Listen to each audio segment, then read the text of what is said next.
Let's just have a look back over the last 5-6 weeks. What's been your highlight of the campaign? I think actually the highlight for me, well, two highlights. One is obviously that human interaction of talking to people and hearing what they're saying and being challenged and persuading people. So I love that interaction. That's at the heart of election campaigns. The other highlight has been, and you might be surprised to hear this, detailed media interviews. So I've done quite a few programmes which I've not normally done before. Half-hour-long interviews, the chance to explore questions in detail, to be challenged about issues and perspectives.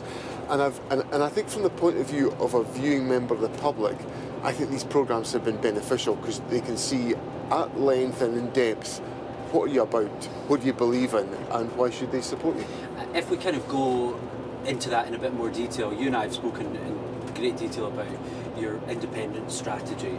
Can I just absolutely clear a couple of things up? Is your strategy that if you lose seats at this election, you would still use that as a mandate to open negotiations with whoever the UK government will be? Well, there's a mandate that was given by the people of Scotland to the Scottish Parliament in 2021 for there to be a referendum on independence. And there's a majority in the Scottish Parliament that supports that and supports Scottish independence. And as a Democrat, I think those views and that opinion of the Scottish people should be respected by the last UK government. It should be respected by this incoming UK government. So how does that make that relevant in this election, though? Well, because if you do lose seats this time around, are you just going to revert back to the mandate that you're describing from 2021? Well, what I'm saying is that mandate exists. It can't be wished away. That today in the Scottish Parliament, that is the view of the Scottish Parliament, and that should be respected because Parliament has indicated it wishes there to be a referendum on independence, and Parliament is the custodian of the democratic will of the people of Scotland. And obviously this election gives us the opportunity to intensify that pressure, and that's what we intend to do. Do you think Sir Keir Starmer would make a good Prime Minister?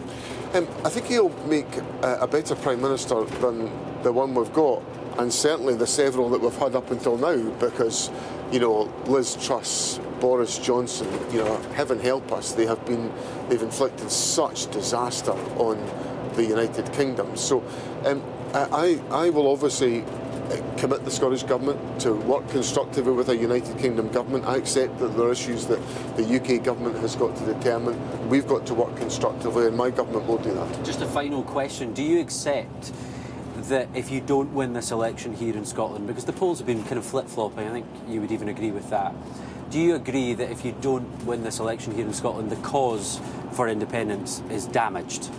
No, I don't. I think there's a very clear consensus of opinion in the Scottish Parliament, a majority of opinion, there should be a referendum on independence.